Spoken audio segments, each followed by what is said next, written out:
Boxing facts that sound fake but are actually true, part 4. Floyd Mayweather has an impressive 15-0 record as a pro boxer, but that doesn't mean he's never lost inside the ring. Floyd has lost on a number of occasions. He lost 6 to 9 fights as an amateur. Some sources say 6 losses, others say 9. When you're an amateur, things are tougher to dispute, and it's not like the pros with the intense record keeping. One of his most notable losses comes from losing to Augie Sanchez in the 1996 Olympic trials. George Dixon has one of the most pro draws in boxing history. He has 57 draws. His full record is 66 wins, 30 losses, and 57 draws. Baidu Jack has a 73-inch reach. For comparison, Floyd Mayweather has a 72-inch reach, yet Floyd is 5'8" and Jack is 6'1". According to the Guinness Book of World Records, the most full extension punches in 1 minute is 411 punches. This was achieved by Fiddis Mohammed Shabin in Egypt on January 1st, 2023. Muhammad Ali once fought in a hybrid boxing versus wrestling exhibition match against pro-Japanese wrestler Antonio Inoki. This happened in 1976. It reached 1.4 billion viewers and had much anticipation before the match,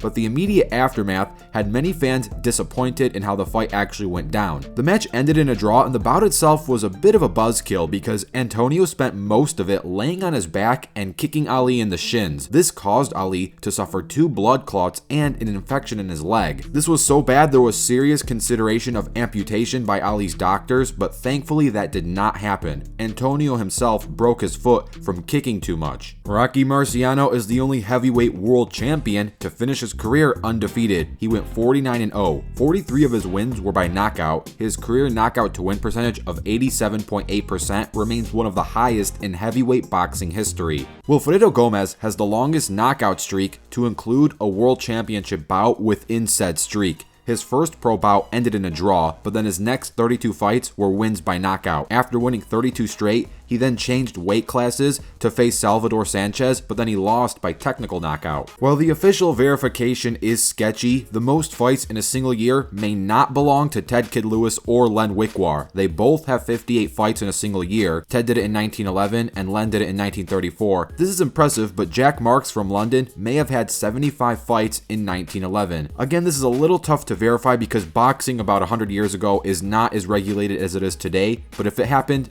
either way, 75 fights and even 58 fights in a single year is tough to do. The grind never stops, and that includes training while in the middle of a fight, and I'm not talking about the time Mike Tyson punched a dude during his fight. I'm referring to the time that TJ Dillashaw was boxing during a fight ahead of his first world title bout. And yeah, he's a UFC fighter, and heck, to be honest, the Mike Tyson situation seems much more interesting. The so-called fan claimed he was asking for an autograph, but Mike said he was continuously being harassed by him. So instead of an autograph, the guy got a full-on signature punch from one of Mike's fists. Kangaroos have participated in exhibition boxing matches against humans. And yes, this is usually a novelty, but there's always a chance that things do get physical and dangerous. Both participants are given boxing gloves. The kangaroos, of course, are given custom gloves to fit their forepaws. So here were boxing facts that sound fake but are actually true, part 4. Let me know if you want to see a part 5, and I'll be sure to keep this series alive. Don't forget to knock out that like button and subscribe with notifications turned on. I'm Ringside Rewind, and I'll fast forward to you later.